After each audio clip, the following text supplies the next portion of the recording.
Ayun na, center stand na. Ayun na. So, ito, kinabit ko to, in-order ko to sa Shopee. Pagdating niya itong center stand, parang kakakalas lang. Magrasa-grasa pa eh. Labo ah. Yun oh. Sheesh! Bali, hindi ko alam magkabit na ito. Bali, ano lang, inano ko lang, parang instinct na lang kung paano ikabit. Ang hirap niya ikabit kasi hindi sakto yung tornilyo dito na libre. Bali makapal siya. Naharangan na itong bakal ng side stand. Ginawa ko, binuka ko, tapos inipit ko yan dyan, inabang ko. Tsaka ako tinira ng impactol dito sa kabila. Boom! Kumabit. Tapos napakahirap pahilain na ito. Nung spring niya sa gilid. Itong spring na to, na hindi ko alam paano ikabit. Siguro, mali itong ginawa ko. Ayan. O siguro tama. Para hindi tumama itong bakal dito sa may tornilyo. Ganyan siguro. Hindi ko alam kung tama yan. Pero, okay na yan. Masaya na ako dyan. Basta nakatayo na ang aking X4 na si Bisyo. Si Bisyo pala pangalan niyan, guys. Hindi pa yan solid, pero pwedeng-pwede na. Puging-pugi na. Maandar naman eh. Marami pa akong babaguhin dito. Sheesh. Tapos ito pa. Papalitan ko yan. Papalitan ko yung aking lever, di magkapantay. Parehas to dati. Kasi yung lever kasi na ganito, lumulundo. Nakaganon na yung itong shifter niyan. Kaya pinalitan ko ng Brembo. Papalitan ko rin dapat eh, kasi yung nabili kong ganito, may tagas, kaya binalik ko muna to.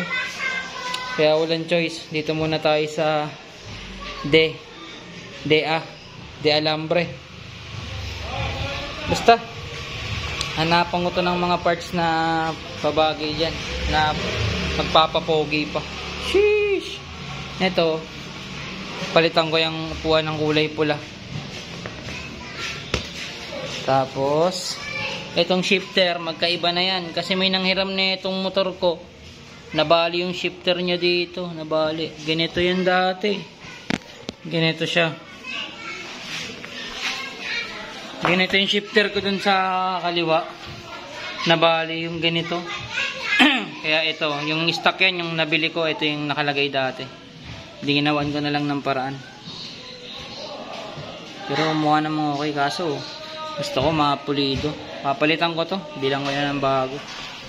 Sheesh! Ang mga nabili ko pa lang dito is yung itong swing arm niya na MTR.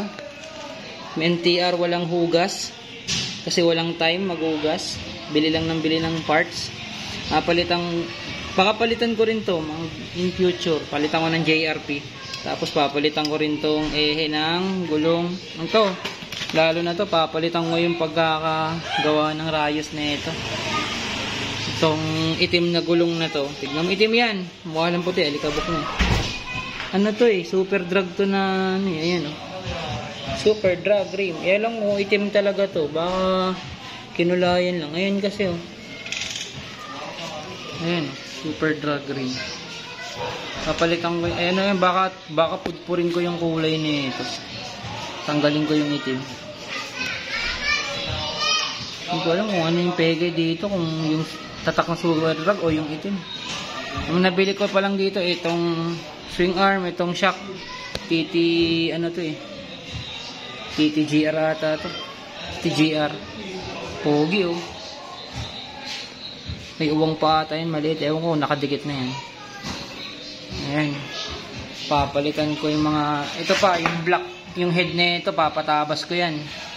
Tignan nyo naman yung salpaan ng ano yan, ng spark plug. Diretso yan.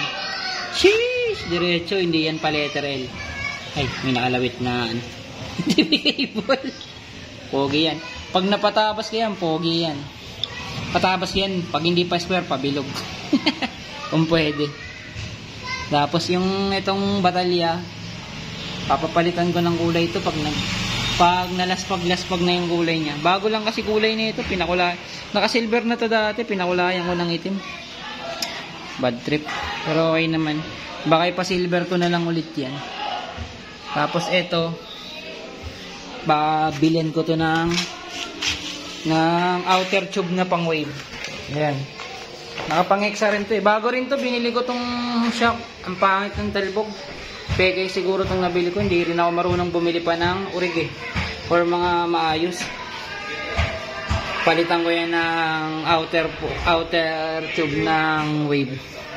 Papalitan ko siya ng hub, small hub. Tapos papakalesa ko tong rayos.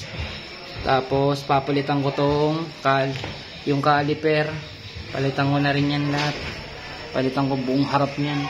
Tapos magpapalit ako dito ng ano lang, nung medyo hindi ganito mahaba. Medyo mag-razor bar lang ako na mababa lang.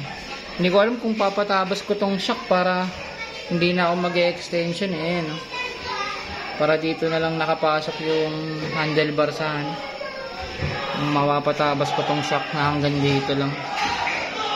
Sa mababa. So pag nag-razor bar ako na mababa, babalik. Yuyupiin pa yung banda rito eh, para hindi tumama dito sa shock ng exa rin. Tapos ano pa ba? Hanap sana ako dito ng taklob eh. Tapos papalightin ko eh. Ito pa, yung chain, tsaka yung mga cogs. Yung chain ring niya, papapalitan ko yan ng may kulay. Either kulay pula o kulay neon green. Pero ito talagang black. Gusto ko makakitang pag nakatabas tong black, ano itsura. Sheesh! Pogi na. Bilang ko to ng plastic. Plastic.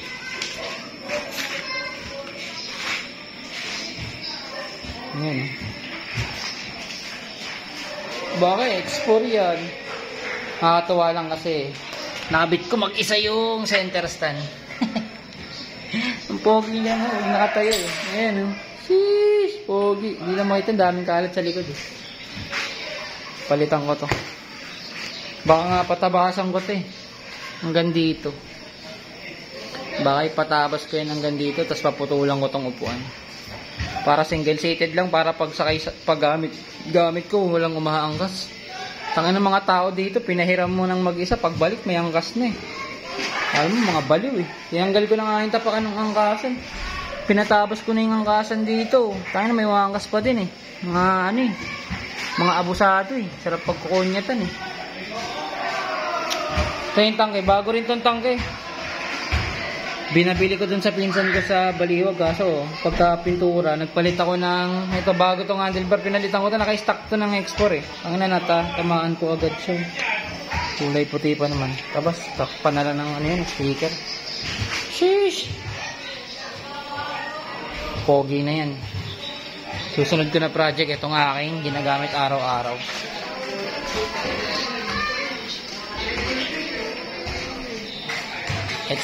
Baka X4 yan.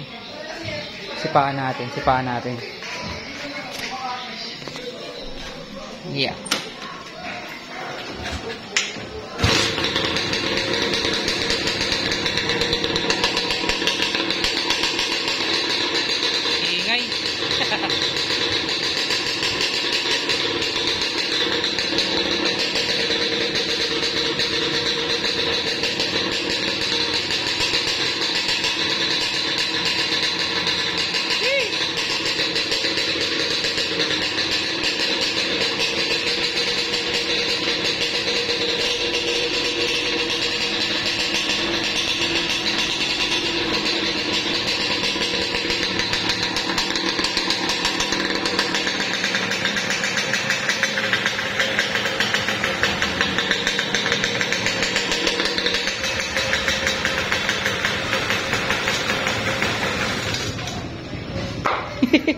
Yan lang.